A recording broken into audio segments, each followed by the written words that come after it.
Class 11-এর second সেমিস্টারের লাল বিহারী দের লেখা এ ঘোস্টলি ওয়াইফের বেঙ্গলি মিনিং আজকের এই ভিডিওতে শেয়ার করব। এর আগে the man who wish to be perfect এবং সাথে দ্য ঘোস্ট ব্রাহ্মণ তোমাদের সাথে শেয়ার করেছি। তাই যারা এর আগের ভিডিও দুটো দেখোনি অবশ্যই করে কিন্তু দেখে নিও, এবং এর থেকে কোন কোন 5 মার্কসের কোশ্চেন পড়বে সেটাও কিন্তু আমি তোমাদের এর পরের ভিডিওতে বলে দেবো। তো ফোকটেলস অফ বেঙ্গল থেকে নেওয়া হয়েছে এটা লাল বিহারী দের লেখা এই ঘোস্টলি ওয়াইফ। যেরকম ছোটোবেলায় আমরা রূপকথার গল্প দেখেছি, বিশেষ করে টিভিতে দেখেছি ঠাকুমার ঝুলি, তো সেই ঠাকুমার ঝুলির গল্পই এখানে কিন্তু রয়েছে এই ঘোস্টলি wife. Once on a time there lived a Brahman who had married a wife and who lived in the same house with his mother. একদা এক সময় এক ব্রাহ্মণ তার বিবাহিত স্ত্রী এবং মাকে নিয়ে এক বাড়িতে বাস করতেন। নিয়ার হিজ হাউস, তার বাড়ির কাছে, ওয়াজ এ ট্যাঙ্ক, ছিল একটা পুকুর, তার বাড়ির কাছে ছিল একটা পুকুর। On the embankment of which stood a tree, তার ওই পুকুর পাড়ে বা পুকুরের ধারে একটা গাছ ছিল। On the bows of which lived a ghost of the kind call শাকচুন্নি, এবং ওই গাছের ডালে এক ধরনের ভূত থাকত যার নাম শাকচুন্নি। তার বাড়ির কাছে অর্থাৎ ব্রাহ্মণের বাড়ির কাছে একটা পুকুর ছিল, সেই পুকুর পাড়ে একটা গাছ ছিল, সেই গাছের এক ডালে একটা ভূত থাকত যার নাম শাকচুন্নি। One night the Brahman's wife had occasion to go to the tank. Tank মানে হচ্ছে পুকুর। একদিন রাতে ব্রাহ্মণের স্ত্রীর বা ব্রাহ্মণের বউয়ের পুকুরে যাওয়ার প্রয়োজন পড়ল। As she went she brushed by a Shakchunni who stood near, এবং যখন সে ওই পুকুরে যাচ্ছিল তার শাকচুন্নির গায়ের সাথে একটু ধাক্কা লেগে গিয়েছিল। ব্রাশড বাই, যেহেতু ভূত, ও তো বুঝতে পারেনি যে ভূতের গায়ে ধাক্কা লেগেছে, শাকচুন্নির গায়ে গা ঘেঁষে চলে গিয়েছিল। ব্রাশড মানে হচ্ছে তার গায়ে একটু জাস্ট ধাক্কা লেগে গিয়েছিল। হু স্টুড নিয়ার, যে কাছাকাছি দাঁড়িয়েছিল, মানে শাকচুন্নিটা যেহেতু কাছাকাছি দাঁড়িয়েছিল, সে অন্ধকারে তো সেও বুঝতে পারেনি যে এখানে ভূত দাঁড়িয়ে রয়েছে, তাই ওর গায়ে ব্রাহ্মণের বউয়ের একটু ধাক্কা লেগে গিয়েছিল। অন হুইচ শি ঘোস্ট মানে শাকচুন্নিটা, এতে শাকচুন্নিটা কি হলো, গট ভেরি অ্যাংরি, ভীষণ রেগে গেল, উইথ দ্য ওম্যান, মহিলাটির উপর। এতে শাকচুন্নিটা মহিলাটার উপর ভীষণ রেগে গেল। Seized her by the throat, তার গলা টিপে ধরলো। ক্লাইম্বড ইনটু হার ট্রি, এবং তাকে নিয়ে গাছে উঠল।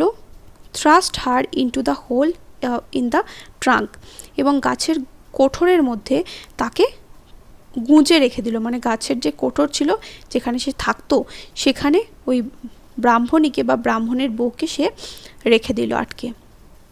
দেয়ার দ্য ওম্যান লে অলমোস্ট ডেড উইথ ফিয়ার, ওখানে ওই মহিলাটি প্রায় ভয়ে মৃত অবস্থায় পড়ে রইল। The ghost put on dead, এখানে দেখো অলমোস্ট ডেড মানে প্রায় মৃত অবস্থায়, ভয়ে প্রায় মরমর অবস্থায়, এরকম। ব্রাহ্মণের বউ এমনিতেই ভীতু ছিল, এরপরে তোমরা দেখতেই পাবে। তো ব্রাহ্মণের বউ এমনিতেই ভীতু ছিল এবং তার সাথে এরকম ভূতের অত্যাচার, তাহলে ও ভয়ে প্রায় অর্ধমৃত হয়ে ওখানে পড়ে রইল। The ghost put on the clothes of the woman, ভূতটা মহিলাটির পোশাক পরে নিল। And went into the house of the Brahman, এবং ব্রাহ্মণের বাড়িতে চলে গেল। Neither the Brahman nor his mother had any inkling of the change, না ব্রাহ্মণের মা কেউ কোনো রকম তফাৎ লক্ষ্য করলো না, মানে কেউ কোনো রকম সন্দেহ করলো না, কেউ কোনো রকম পরিবর্তন লক্ষ্য করলো না। The Brahmin thought his wife returned from the tank, ব্রাহ্মণ ভাবলো যে তার বউ পুকুর থেকে ফিরে এসেছে। And the mother thought that it was her daughter in law, এবং মা ভাবলো যে এটা তার পুত্রবধূ। Next morning the mother in law discovered some change in her daughter in law, পরের দিন সকালে শাশুড়ি তার পুত্রবধূর মধ্যে বা ছেলের বউয়ের মধ্যে কিছু পরিবর্তন লক্ষ্য করল। Her daughter in law she knew was constitutionally weak মানে হচ্ছে শারীরিকভাবে দুর্বল, অ্যান্ড ল্যাঙ্গুয়েড, এবং ভীষণই অলস প্রকৃতি, মানে ভীষণই ধীরে ধীরে কাজ করে, কাজ করার গতি তার ভীষণই স্লথ বা ধীর গতি। মা মানে শাশুড়ি মা এতদিন ধরে বৌমার সাথে ঘর করছে, শাশুড়ি মা জানতো যে তার বৌমা শারীরিক দিক থেকে দুর্বল। কনস্টিটিউশনালি মানে হচ্ছে শারীরিক দিক থেকে দুর্বল। আর কি ল্যাঙ্গুইড মানে হচ্ছে যেটা বললাম যে নির্জীব, খুব একটা বেশি অ্যাক্টিভ নয়, প্রাণবন্তভাবে সে কাজ করে না বা ছুটোছুটি করে না, একদম ধীরে সুস্থে সে কাজ করে, বাড়ির কাজগুলো সে ধীরে সুস্থে করে। And took a long time to do the work of the house, এবং তার দীর্ঘ সময় লেগে যায় বাড়ির কাজগুলো শেষ করতে। But she had apparently become quite a different person, কিন্তু এখন যেন তাকে দেখে মনে হচ্ছে যে সে সম্পূর্ণ একটা আলাদা ব্যক্তিতে পরিণত হচ্ছে। কোয়াইট হবে এখানে, কোয়াইট এ ডিফারেন্ট পার্সন। এখন তাকে দেখে মনে হচ্ছে যেন সে সম্পূর্ণ বদলে গেছে, অ্যাপারেন্টলি মানে পুরো উল্টো হয়ে গেছে। মানে আগে সে ছিল একটু অলস না, ঠিক নির্জীব প্রকৃতির, মানে যে কোনো রকমভাবে চলছে তো চলছে, কাজ করছে তো করছে, একদম ধীর গতিতে করে আছে, কিন্তু এখন সে চটপটে হয়ে গেছে, ভীষণই দ্রুত কাজ করে ফেলছে। All of a sudden she had become very active, এবং হঠাৎ করে সে ভীষণ সক্রিয় হয়ে উঠেছে। She now did the work of the house in an incredibly short time, সে এখন বাড়ির কাজ ভীষণই অবিশ্বাস্য স্বল্প সময়ের মধ্যে করে ফেলে। মানে বিশ্বাস করা যায় না যে এত দ্রুত কোনো মানুষ বাড়ির কাজ শেষ করতে পারে, সেটা বিশ্বাস করা যায় না। যতটা তাড়াতাড়ি ওই শাকচুন্নিটা কী করতো, বাড়ির কাজ দ্রুত করে দিত। She now did the work of the house in an incredibly short time, incredibly মানে হচ্ছে অবিশ্বাস্য, মানে যেটা বিশ্বাস করা যায় না। সাসপেক্টিং নাথিং, কোনো কিছু সন্দেহ না করে, the old woman said nothing either to her son or her daughter in law, যেহেতু মহিলাটা কিছু সন্দেহ করেনি, তাই সে তার ছেলেকেও কিছু বলল না, তার পুত্রবধূকেও কিছু বলল না। অন দ্য কন্ট্রারি, উল্টো দিকে সে ভিতরে ভিতরে আনন্দিত হলো, রিজয়েস মানে হচ্ছে আনন্দিত হওয়া, সে ভিতরে ভিতরে নিজে মনে মনে খুশি হলো that her daughter in law had turned over a new leaf, যে তার পুত্রবধূ পরিবর্তন হয়ে গিয়েছে, সে একেবারে নতুন উদ্যমে কাজ করছে। But her surprise became every day greater and greater, কিন্তু প্রতিদিন যেন সে আরও বেশি অবাক হতে লাগলো, মানে প্রতিদিন সে নতুনভাবে তার বৌমার দ্বারা চমকে যেতে লাগলো, মানে অবাক হতে লাগলো, বৌমার কাজকর্মে সে আরও অবাক হতে লাগলো প্রতিদিন। The cooking of the house hold was done in much less time than before, বাড়িতে রান্নাবান্নার কাজ আগের থেকে অনেক দ্রুত এবং কম সময়ের মধ্যে হয়ে যায়। When mother in law wanted the daughter in law to bring anything from the next room, যখন শাশুড়ি মা পুত্রবধূকে বলে যে পাশের ঘর থেকে কিছু আনতে, it was brought in much less time than was required in walking from one room to another, একটা ঘর থেকে অন্য ঘরে যেতে যে সময় লাগে, সেই সময়ের থেকেও ভীষণই অল্প সময়ে সেই কাজটা হয়ে যায়। The ghost instead of going inside the next room, ভূতটা অন্য ঘরে যাওয়ার পরিবর্তে কি করতো, ওর স্ট্রেচ এ লং আর্ম, তার হাতটাকে লম্বা করে বাড়াতো। For ghost can lengthen or shorten any limb of their body, যেহেতু ভূতেরা কী করতো, তাদের শরীরে যে কোনো অঙ্গ প্রত্যঙ্গকে বাড়াতে পারতো বা কমাতে পারতো, নিজেদের ইচ্ছা অনুযায়ী তার দৈর্ঘ্য বাড়াতে পারতো বা কমাতে পারতো।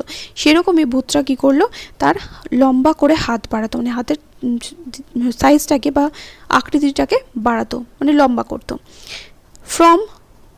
From the door to get the thing, মানে দরজা থেকে কিছু জিনিস আনার জন্য, মানে এক ঘর থেকে অন্য ঘরে দরজা হয়ে সেখানে ওকে পার করতে হবে, এত খাটুনি না করে সে কী করতো, সোজা হাত বাড়াতো এবং পাশের ঘরে যে জিনিসটা দরকার সেই জিনিসটা নিয়ে চলে আসতো।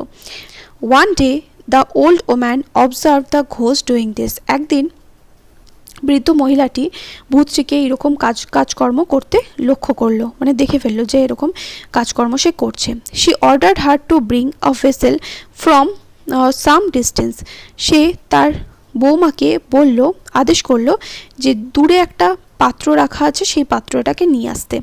অ্যান্ড দ্য ঘোস্ট আনকনশিয়াসলি, এবং ভূতটা অবচেতনভাবে, মানে নিজের অজান্তেই কী করলো, stretched her hand to several years, বেশ কয়েক গজ দূর অবধি, সেভারাল ইয়ার্স ডিস্টেন্স, বেশ কয়েক গজ দূর অবধি তার হাতটাকে বিস্তৃত করলো। And brought it in a trees, এবং সঙ্গে সঙ্গে কী করলো, ওই পাত্রটিকে সে এনে ফেললো। The old woman was struck with wonder at the sight, বৃদ্ধ মহিলাটি এই দৃশ্য দেখে ভীষণ অবাক হয়ে গেল। He said nothing to her, সে তাকে কিছু বলল না, but spoke to her son, কিন্তু তার ছেলের সাথে কথা বলল। Both mother and son began to watch the ghost more narrowly, ছেলে এবং মা দুজন মিলে ভূতটাকে আরও ভালো করে পর্যবেক্ষণ করতে লাগলো, মানে ওর কার্যকর্মগুলো দেখতে লাগলো ও কী কী করে। One day the old woman knew that there was no fire in the house, একদিন বৃদ্ধ মহিলা জানতো যে বাড়িতে কোনো আগুন নেই। And she knew also that her daughter in law had not gone out of the doors to get it, এবং সে জানতো যে তার পুত্রবধূ বাড়ির বাইরেও যায়নি ওটাকে আনার জন্য, মানে পাশের বাড়িতেও যায়নি ওখান থেকে আগুন আনার জন্য। And yet strange to say, কিন্তু অদ্ভুত ব্যাপারটা হলো এটা, the heat in the kitchen room was quite in a blaze, কিন্তু রান্নাঘরের উনুনটা দাউ দাউ করে জ্বলছে। শি ওয়েন্ট ইন, সে রান্নাঘরের ভিতরে গেল।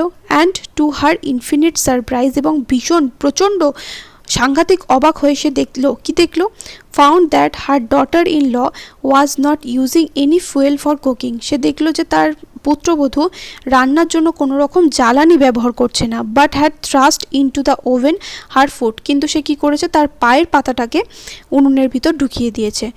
ইট ওয়াজ ব্লেজিং ব্রাইটলি, এবং সেটা উনুনে দাউ দাউ করে জ্বলছে, আগুনে দাউ দাউ করে জ্বলছে।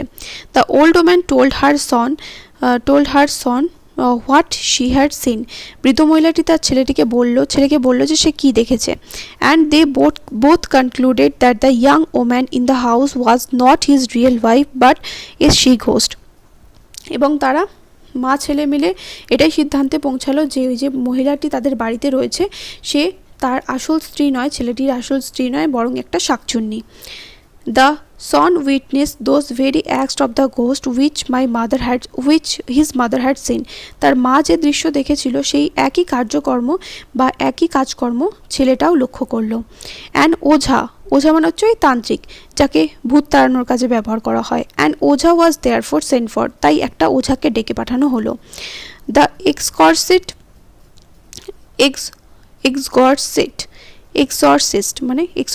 কেম অ্যান্ড ওয়ার্নড, মানে ওঝা আসলো এবং wanted in the first instance to ascertain whether the woman was a real woman or a ghost, এবং সে ওঝা আসার পর সে কী করলো, পরীক্ষা করতে চাইলো যে মহিলাটি সত্যিকারেরই একটা মহিলা নাকি ও ভূত। For this purpose she lighted a piece of turmeric and set it below the nose of the supposed woman, তাই জন্য সে কী করলো, একটু সামান্য পরিমাণে পিস অফ টার্মারিক মানে এক টুকরো হলুদ সে আগুনে পোড়ালো এবং সেটা ওই মহিলাটির নাকের কাছে ধরলো। Now this was an infallible test, এটা একটা অব্যর্থ পরীক্ষা ছিল। As no ghost whether male or female, কোনো ভূতই সে ভূত ছেলে হোক বা মেয়ে, can put up the smell of burnt turmeric, সে ছেলে ভূত হোক বা মেয়ে ভূত হোক কেউই কিন্তু পোড়া হলুদের গন্ধ সহ্য করতে পারে না। The moment the lighted turmeric was taken near heart, যে মুহূর্তে ওই হলুদ পোড়া তার নাকের কাছে মানে তার কাছাকাছি নিয়ে যাওয়া হলো, she screamed aloud and ran away from the room, সে জোরে চিৎকার করলো এবং ঘর থেকে দৌড়ে পালালো। It was now plain that she was either a ghost or a woman possessed by a ghost, এখান থেকে পরিষ্কার হয়ে গেল ব্যাপারটা যে সে হয় একটা ভূত, না হলে তার উপর সে একটা মহিলা যার উপর ভূতে ভর করেছে। The woman was caught hold of by main force and asked who she was, এবং মহিলাটিকে তারপর ধরে নিয়ে আসা হলো, মহিলাটিকে মানে শাকচুনিটাকে ধরে নিয়ে আসা হলো এবং তারপর তাকে জিজ্ঞাসা করা হলো যে সে কে। At first she refuse to make any disclosure, সবার প্রথমে সে মুখ খুলতে চাইছিল না। On which the ojha took up his slippers, যাতে ওঝা কী করলো, তার চপ্পল খুলে নিল। And began belabouring her with them, এবং তারপর চপ্পল দিয়ে তাকে মারতে শুরু করলো। Then the ghost said with a strong nasal accent, তারপর নাকি সুরে, নেজাল অ্যাকসেন্ট মানে হচ্ছে নাকি সুরে ভূতটি বলল, for all ghost speak through the nose, যেহেতু সমস্ত ভূতেরা নাকে কথা বলে বা নাকি সুরে কথা বলে, দ্যাট শি ওয়াজ এ শাকচুন্নি, ভূতটা কী বলল যে সে একটা শাকচুন্নি। And that she lived on a tree by the side of the tank, যে সে পুকুর পাড়ে গাছে বাস করে, পুকুর পাড়ে একটা গাছে সে বাস করে। That she had seize the young Brahmani and put her in the hollow of her tree because one night she had touched her. এবং সে বলল যে সে ব্রাহ্মণীকে কি করেছে, ব্রাহ্মণীকে গাছের কোটরের মধ্যে লুকিয়ে রেখেছে, কারণ এক রাতে সে তাকে স্পর্শ করেছিল, মানে ব্রাহ্মণী তাকে ভুল করে স্পর্শ করে ফেলেছিল, তাই সে তাকে গাছের মধ্যে আটকে রেখেছে। And that if any person went to the hole the woman would be found, এবং যদি কাউকে ওই গর্তের কাছে পাঠানো হয় তাহলে মহিলাটিকে খুঁজে পাওয়া যাবে। The woman was brought from the tree almost dead, অর্ধমৃত অবস্থায় মহিলাটিকে নিয়ে আসা হলো। The ghost was again shoe beaten, তারপর আবার ভূতটিকে জুতো পেটা করা হলো, শু বিটেন হয়েছে জুতো পেটা করা হলো। After which process on her declaring solemnly that she would never again do any harm to the Brahman and his family, এবং তারপর যখন সে প্রতিজ্ঞা করলো যে সে ব্রাহ্মণ এবং ব্রাহ্মণের পরিবারের আর কোনো রকম কোনো ভবিষ্যতে কোনো ক্ষতি করবে না, she was released from the spell of the ওঝা, তারপর তাকে ওঝার হাত থেকে মুক্তি দেওয়া হলো। and sent away, এবং তাকে তাড়িয়ে দেওয়া হলো, মানে ওখান থেকে চলে যেতে বলা হলো। The wife of the Brahman recovered slowly, ব্রাহ্মণের স্ত্রী ধীরে ধীরে সেরে উঠল। After which the Brahman and his wife lived many years happily together and begat many sons and daughters, তারপর থেকে ব্রাহ্মণ এবং ব্রাহ্মণের স্ত্রী সুখে শান্তিতে দিন কাটাতে লাগলো, সুখে শান্তিতে বাস করলো এবং তাদের অনেক সন্তান সন্ততি হলো। Here my story ended, the natiya thorn withered etcetera, মানে এখানে আমার গল্পটি পোড়ালো, নোটে গাছটি মরলো, যেরকম ঠাকুমার ঝুলি শেষে বলে সেরকম এখানেও কিন্তু রয়েছে। আশা করি বোঝাতে পেরেছি। আর কোন টেক্সটের ভিডিও তোমরা চাও অবশ্যই করে কিন্তু কমেন্ট করে জানিও।